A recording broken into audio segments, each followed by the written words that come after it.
Insidious, The Red Door is a horror mystery thriller movie. The cast consists of Ty Simpkins, Patrick Wilson, and Rose Byrne. It's directed by Patrick Wilson himself. This is his first directing gig. In Insidious, The Red Door, the horror franchise's original cast returns for the final chapter of the Lambert's family terrifying saga, to put their demons to rest once and for all. Josh and a college-aged Dalton must go deeper into the further than ever before, facing their family's dark past and a host of new and more horrifying terrors that lurk behind the Red Door. So what attracted me to this movie is that first actual Insidious movie. I really enjoyed that movie. I never got to watch the second or the third or the fourth one, but I always really liked that first one. I thought it was pretty scary. It had the jump scares enough to keep me out of my seat, and I thought they did a really good job in that movie. So obviously what I wanted to do was kind of catch up on the other Insidious movies, so before I watch this one. I could tell you right now, to go and watch this movie, all you really need to do is watch the first Insidious and Insidious Chapter 2. Other than that, the other two, you don't need to watch them. So basically, to try to explain to you what this movie's about, you have to watch Insidious Chapter 2, and that gives you a quick breakdown on why this movie goes forward. So I'm going to give you kind of like some spoilers about Insidious Chapter 2. So basically, at the end of the movie of Insidious Chapter 2, which they show right in the beginning of this movie, is that they're gone into forgetting what had happened in the second movie, like why they were being terrorized.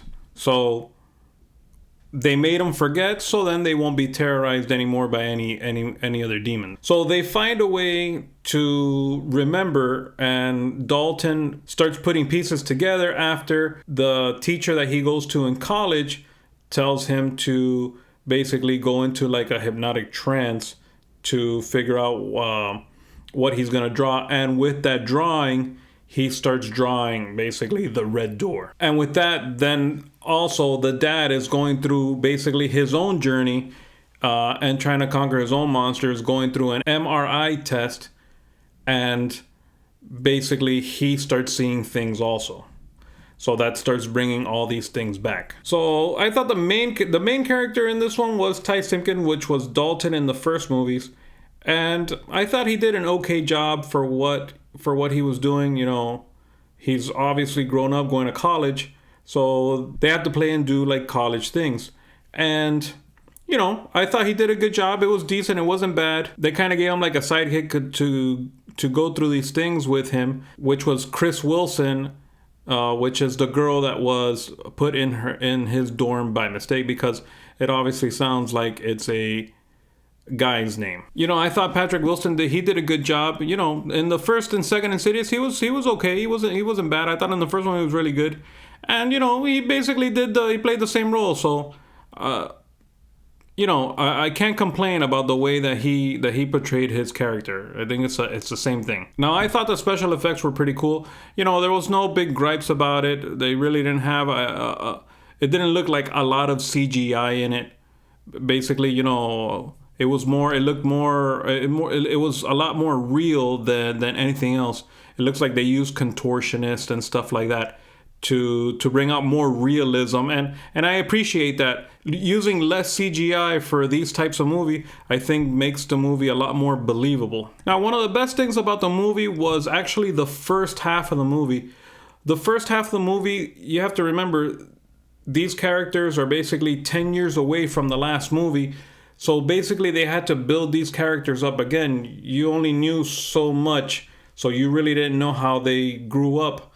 So they built him up again and developed them. You didn't need that much developing for the father, because you kind of knew who he was, but more for the son, and seeing the interactions between them, you could see that there wasn't a good relationship, and it was brought out on screen pretty good. And I think it was tasteful, all the jump scares and everything, how they interacted with the how they placed them in the beginning of the movie. I thought they did a really good job. They didn't do a lot of jump scares right in the beginning, but they built up 2 jump scares, and then all of a sudden, they'd scare you. And honestly, for me, it came from a lot of them came from nowhere, because lately a lot of the horror movies you could watch and you kind of know when a jump scare is coming. But I think they did a pretty good job disguising them. Now, one of the worst things about the movie is that, in my opinion, it had a huge plot hole. And I kind of, looking at it, I know the movie would go a lot longer if they would have covered up the plot hole. But basically, I'm going to get into spoilers here, is that since they didn't remember anything because they were basically tranced into not remembering, that when they went back into the further, which is the spiritual realm, the father basically knew how to do it again. Like, oh, I could just walk in here and go anywhere I want, and I know how to do it.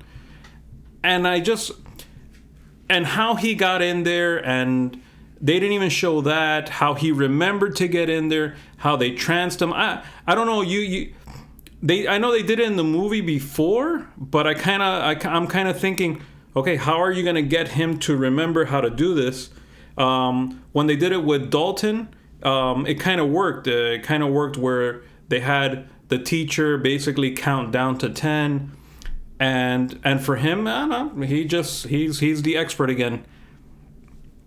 So it was kind of weird, and he knew where he was going to go into the further. He knew exactly everything that he was doing. And yeah, I understand people are going to tell me, yeah, but James, he did that in the other movie. What does that matter? He already knows where to go. Yeah, I just kind of think like, hey, you haven't done that for 10 years. It's not, I don't think that's something like riding a bike. He forgot from when he was younger in the other movies. He did it for basically it's basically maybe like a week or something, and the other movie, then he forgot again for another 10 years. I don't know. I see things like that, and I just think that that's a huge plot hole. Now, would I recommend this movie?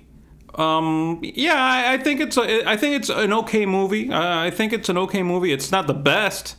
I'd still consider Insidious #1 the best movie, but honestly, it's worth a watch. I wouldn't tell you to go watch it in the theater. I wouldn't tell you to go spend your money like that. Go spend $30-$40 for you and your partner to go and watch it. I don't think it's a must watch like that.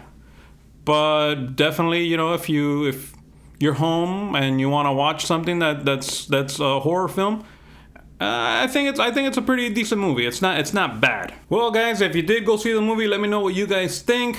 Leave your comments down below. Don't forget to like. Don't forget to subscribe. And thanks for watching, and God bless.